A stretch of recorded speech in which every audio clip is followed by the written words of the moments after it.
கோடை காலத்தில் உட்கொள்ள ஏற்ற பழ வகைகளில் இந்த கிர்னி பழத்திற்கு தனி இடம் உண்டு.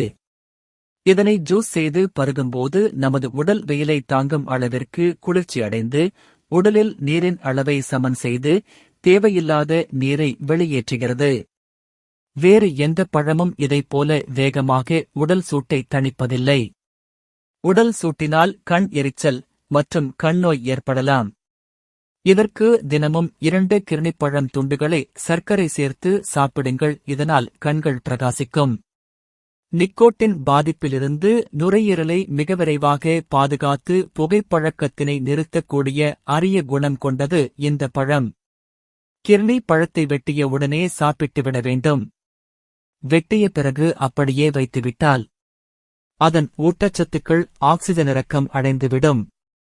இதனால் உடலுக்கு கிடைக்க வேண்டிய பலன்கள் கிடைக்காமல் போகக்கூடும்.